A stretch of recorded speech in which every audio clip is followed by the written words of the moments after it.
Hello, and welcome to Improbable Things.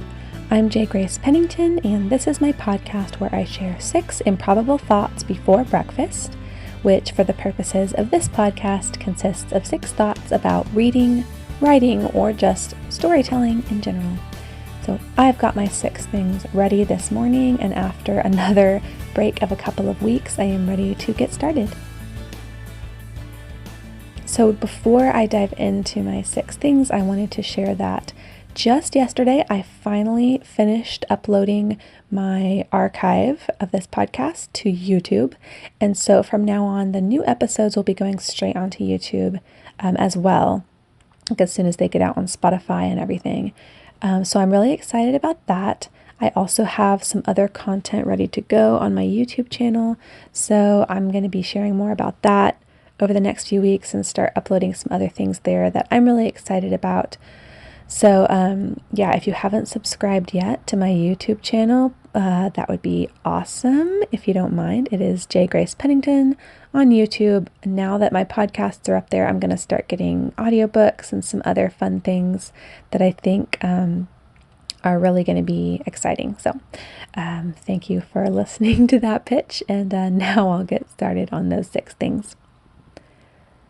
So number 1, I'm moving right along on my book Time Stream, and I'm over 40,000 words now, so really in the home stretch, and I'm on track to finish it this month, as was my goal, and I think it's going really well. I don't know why this always happens, but as usual, once I started to get close to kind of like the climax and the showdown of the story, I started having to just rework everything. I don't know why. I feel like I'm incapable of successfully outlining and plotting the climax of a story ahead of time. Every time I reach that point in a story, I seem to realize this is just not interesting enough. This is not going to have the amount of conflict and, excitement that the story needs. And I end up having to pretty much scrap what I've written or what I've planned rather for that part, and just start throwing excitement and drama at the characters. But I even feel like that part of the process is going pretty smoothly in this book. Like once I got to that point, it was pretty clear to me what really needed to happen. So it's going smoothly. I've managed to stay ahead of my target the whole 2 months, which is really, it's really so nice to see that after so many years of struggling to be consistent with writing. And even when I would do something like NaNoWriMo, I would end up having to write like 10,000 words on the last day or something because I was so behind. And so the fact that I've built up enough discipline, and let me tell you, almost every time, not quite, but at least 90% of the time, at least, that I've sat down to write my daily word count on this book, I have wanted to do anything else except sit down and write. And I'm still managing to push through. And being able to have that motivation is so nice. Now I can look back on those couple months and be really happy with the work that I've done and the way that this book is going to fit into the series. So anyway, going well. By the next time I talk to y'all, I should have wrapped it up, and I'm excited to then start sharing it with beta readers and moving on the road toward publication. So number 2, I think I talked at some point about how I was experimenting more with advertising. I think it was early last year, I started just dipping my toe a little bit into Amazon ads. Never was able to find any success at all with that. And so I did some like courses and like research and stuff on that first. So then I thought, well, I know some authors have success with Facebook ads, so I'm going to try that. And again, I watched through a bunch of stuff, read a bunch of things, like tried to really do my research about it, about what makes effective ads, worked really hard. I've done a couple different ad campaigns on there. Now, the first one made nothing. The second one, I think I spent like $50 and made like $250, just to be really candid with all of you. So I decided at this point, I'm not saying I'm never going to work with advertising again, but it's just not I decided I'd need to stop for now because clearly I do think like I could get the hang of it, but I would have to put in, a lot more money to find out what works. And that's just not something I can do right now. And also a lot of time. And because, again, I have such limited time, I need to really prioritize where I'm putting that time. And so I decided for now, I'm going to kind of let go of a lot of that type of promotion. And I want to really focus on writing and publishing. And also, I really want to focus on this YouTube thing because I think that could be really beneficial and really successful for me. But I have to like choose where I put my focus because I can't put it everywhere. And so I decided I really want to kind of like hone in on the YouTube stuff for a while and see how that goes. So maybe someday I'll try advertising again, but for now I've just had to decide like I'm not going to keep putting time, money, and effort into this right now. So that's how it goes with time management. You just have to choose. So number 3, I watched a couple movies recently that I would describe as artsy. And I don't know exactly how to quantify what that style is, but I feel like we all know it. Like when you watch a movie and it's like artsy, like everyone knows. And both of these movies were good and I enjoyed them and found them thought-provoking, but I just don't enjoy that style. Like the style itself is just kind of annoying to me. And I think what sort of, to me, encompasses that style, or at least what I've noticed, is that it's like they're doing things sort of different just like to be weird and not really for any reason. like the whole point of the stylistic choices is just to stand out from other things.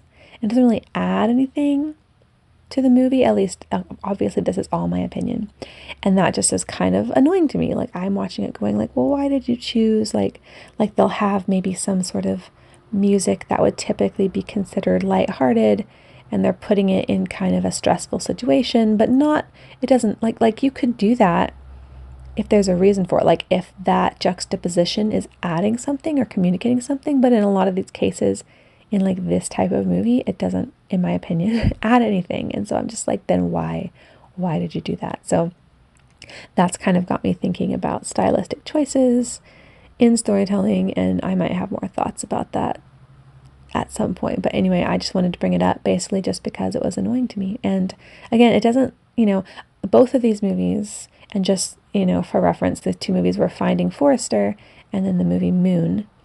And they were both really interesting and really, again, thought-provoking stories. But as I was watching them, I just kept kind of being pulled out. Like at the end of the day, I texted my husband both times and just said like, that was really interesting. And overall, I liked it, but just too artsy for me. I don't know. Maybe I'm just set in my ways, but I just, I don't get it. So number 4, one of my favorite parts about stories and writing is naming characters. I love naming characters. It's so much fun. I love the names I've chosen for all my characters. And I think that my 3-year-old may have inherited my propensity for naming things. So normally when my daughters have named their stuffed animals and things like that, it's just like, oh, this one is baby and this one is kitty cat. Like, stuff just very on the nose type names.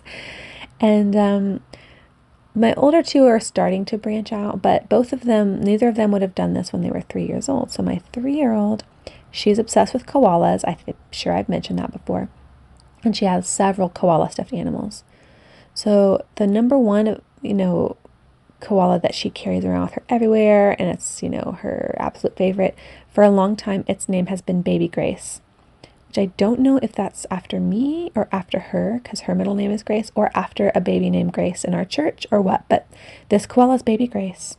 And so, great, like that name, great. So then recently she named her other 2 koalas, and I just was so fascinated by how these names just like rolled right off her tongue when she chose to name them. Like she barely had to put any thought into it. And so her other 2 koalas, one of them is named Youngie, and she calls him Koala Youngie. And her other koala is named Hello Sign. And I asked her, like, what's his name? And she's like, I don't know, I'll go ask. And she ran off and she came back. She's like, his name is Hello Sign. I'm like, it's Hello Sign? She goes, yeah. Okay, so now Hello Sign, like, it's a thing all around our house every day. She'll be like, where's Hello Sign? I can't find Hello Sign. Oh, Hello Sign is doing this and that. And it's just cracks me up every time. So, yeah, definitely passed on some of those genes with the creative naming to her. So number 5, I mentioned last time that I was reading Bellman and Black, and that I finished it, actually finished it quite a while ago at this point, but that was the last fiction book I read.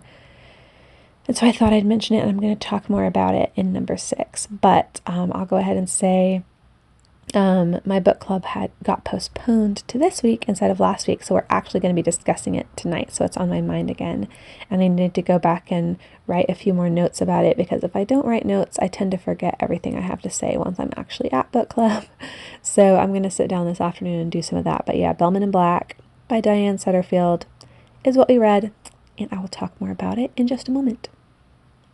So number 6, Bellman and Black. And really this is, of course, like set me thinking on a larger topic. So the short version is I did not like the book.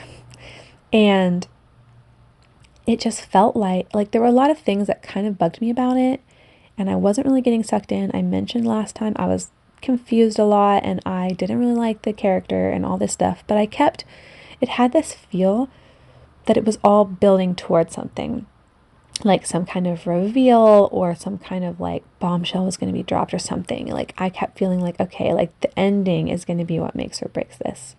And so I was like pulled forward for that purpose, and then got to the ending, and no, it did not make it.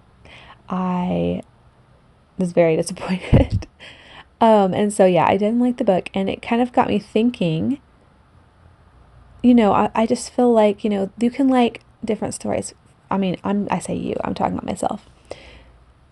And I think this is generally true, but of course, like the way it manifests will be different for different people. But I just feel like a book or a story, to be enjoyable, it must have either it must either have a meaning or a point, or it must be enjoyable to read. Both is really ideal. I think the best books are those that have both a strong point to them and are enjoyable, but neither is not acceptable. And to me, Bellman and Black was neither. The book, like I said, it had no sort of greater, like I kept reading it going, I don't like this character, I don't care about any of this, but at least I'm going to get to the end and be like, oh yes, like that's so thought-provoking, that's so interesting, whatever. And it didn't have that either. And so it got me thinking, like, those, I feel like you just have to, and again, a book can have only one of them.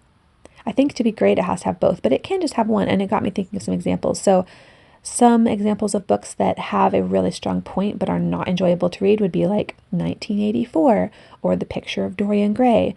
Both of those are books that have stuck with me so powerfully, and I think about them very frequently, but they are a little rough. Like they are just not light reading, not something you would go into for fun. But that works for what they are. And then I was thinking of, say, books that are fun to read but really have no point, and that would be a lot of genre fiction is like this, not all of course, but books like Agatha Christie. It's such a fun ride to figure out the mystery and all that, but then it's not like it teaches you anything or leaves you really with anything except just a fun time. Harlan Coben books are the same way. A lot of like I said, genre fiction, like thrillers, mysteries.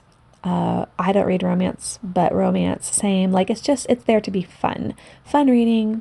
You enjoy it, you enjoy yourself, and then you walk away from it. It's not like that story is going to stick with you. But again, you can't have neither. Like, why? Like, I don't understand the point of a book that has neither. And again, I mean, someone else might go to Bellman and Black and find it enjoyable or find some point in it, and that's fine. But if I don't get either of those things out of it, then for me, that was a pointless experience. like I didn't even have fun and I'm not left with anything. So why? So anyway, and I think a lot of classics do have both. Like you think about something like a Dickens book where it's so rich, the experience is so rich, and then also the themes are so rich, and you're really left with it like basically forever. Or something like Anne of Green Gables, or like a lot of these books that have stood the test of time are the ones that have both. Like they're fun and they have substance. But again, you can have both, you can have one, you can't have neither.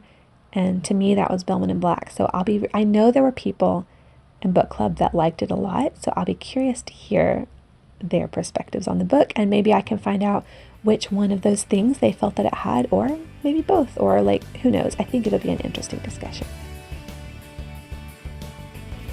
So thank you all so much for listening. I am excited to start getting these up on YouTube as they come out. And also now that I'm done with that, that was a lot of work. I found out that I think this will be my 98th episode, which is pretty amazing. And so that was a lot of just work getting all those old ones up on YouTube. So now that I'm done with that, hoping to get back into recording every week, but we'll see how it goes. Either way, I always enjoy sitting down in the mornings to just discuss some of these things with all of you. And as always, please let me know. I want to hear your thoughts about an artsy style in movies and what you think about that, and what you think is the purpose of it. If you've read Bellman and Black and disagree with me, please let me know what you liked about it. And then also just books that you feel had a meaning but were not enjoyable, or vice versa, or that have both, or that had neither. Like, let's talk about that. I'm really interested in digging into what makes a story worth reading or worth watching or experiencing in any way. So again, thank you all so much for listening. I hope that everyone has a great day and a great weekend ahead, and stay improbable. Bye.